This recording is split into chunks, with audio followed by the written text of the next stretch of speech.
What's up, Supra people? This is Brand Muscle Cars, and I'm Matt. And today, we're going to show you one of the very first modifications you should do to your Supra, your Mark V Supra. The car handles great. We race it. I mean, it's been almost every weekend for the past month. We've autocrossed so much.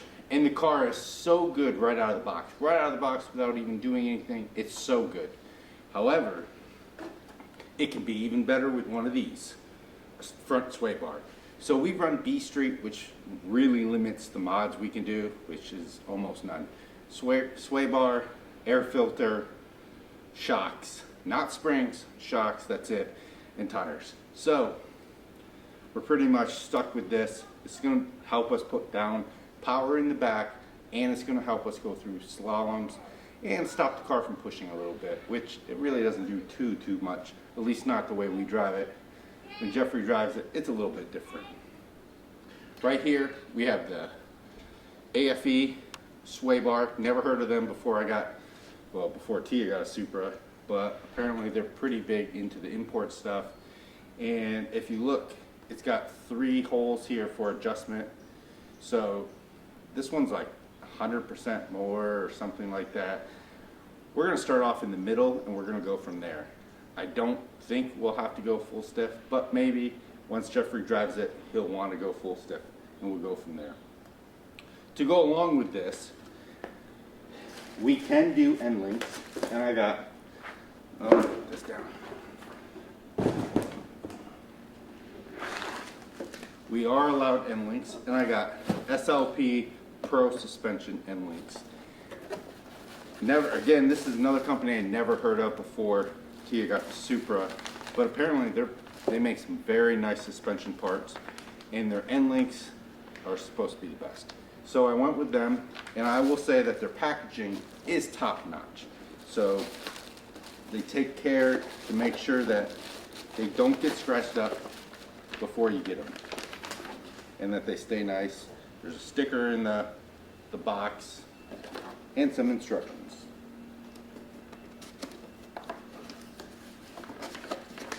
So, what's the first thing that you got to do this install?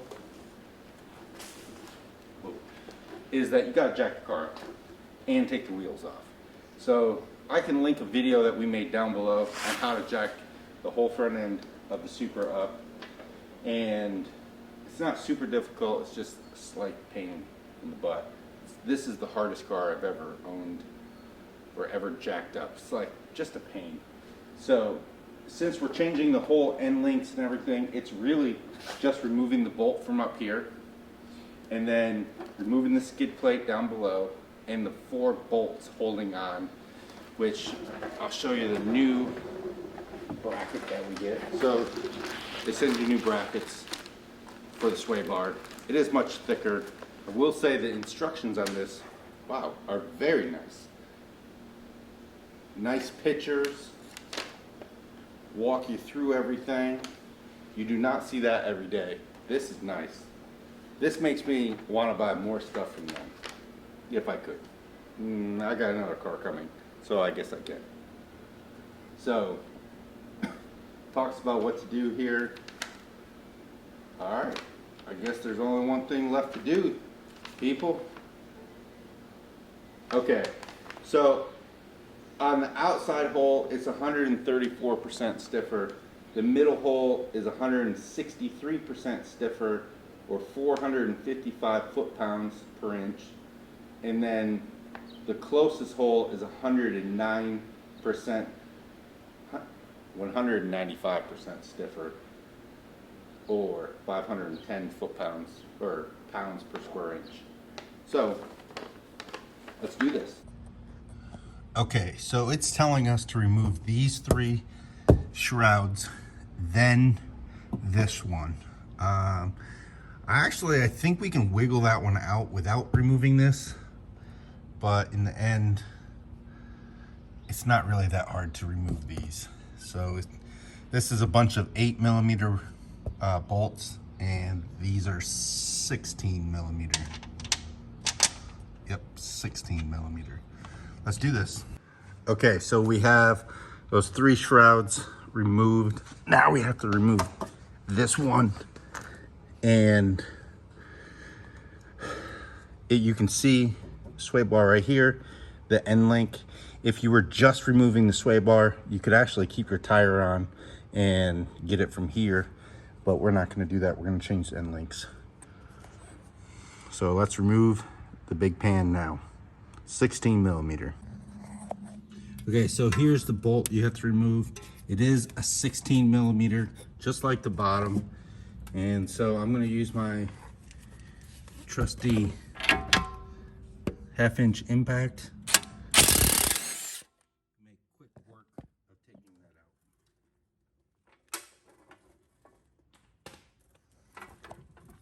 out. Now it should just pop out.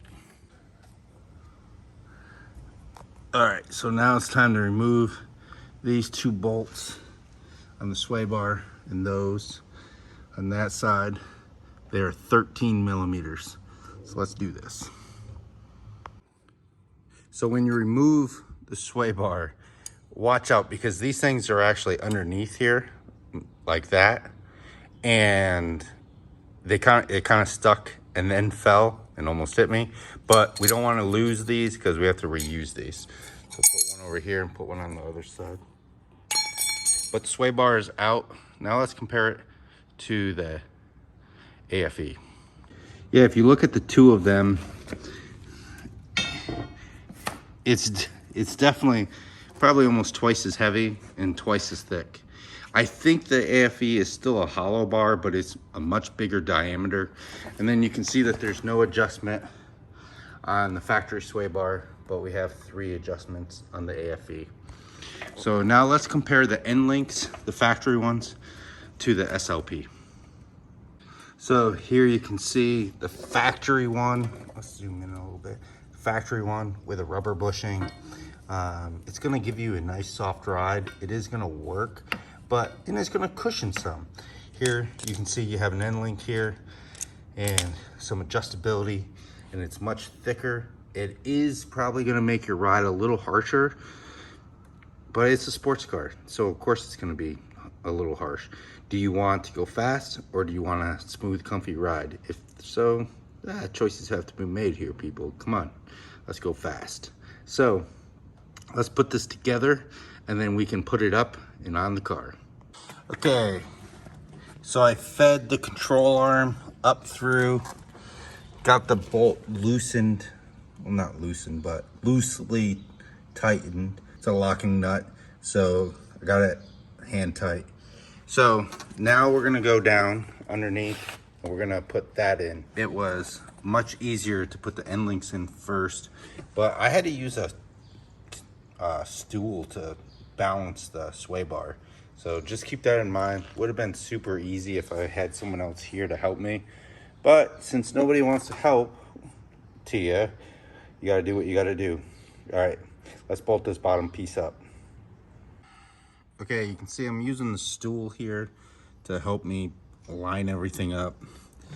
Don't forget, you need these pieces from the factory sway bar to install this. So this goes up here and then we're gonna put it on. And I've got grease all over everything. All right, we got the sway bar all mounted up. You are gonna need 2 19 millimeter wrenches or an adjustable one to tighten the end links. So those are all tightened. Everything is up, tightened, torqued. You have to torque these to 30 foot-pounds, which isn't much, but they warned you about over tightening. So everything is torqued down. Now we just have to put everything back up, all the pans. So start with the last one, which is the big metal one, and we will work from there. All right, guys. Sorry to interrupt the video, but I'm gonna show you the tools. After we're all done, I'm gonna show you the tools that we used, because now I know exactly what we need. All right, so let me switch the camera around. Okay, so this is everything that I used. Milwaukee electric 8 millimeter with an extension to remove all the black bolts holding on the underneath parts, the black plastic. And then you're gonna need a 16 to remove the big bolts underneath on the metal tray, and also to remove the end links. Then you're gonna need a 15, you're gonna need a 15 millimeter and a torque wrench to tighten down the end links to 30 foot-pounds. And then you are also going to need two 19 millimeter wrenches to tighten the end links, the adjustability on the end links. And I used this to remove like the end link bolts and also the bolts holding on the gray guard underneath. So that's pretty much everything that I used. So this is what you're gonna need, guys, if you're doing the same install as me. All right, guys, so we got the install all done. It took about 2 hours. I wasn't in a major rush. I could have probably gotten it done in like an hour and a half pretty easily by myself. It would be way easier if you had two people, just to get the sway bar into place and all that stuff. But I was able to do it all by myself. I did use a stool to balance the sway bar so I could get the end links where they were supposed to go.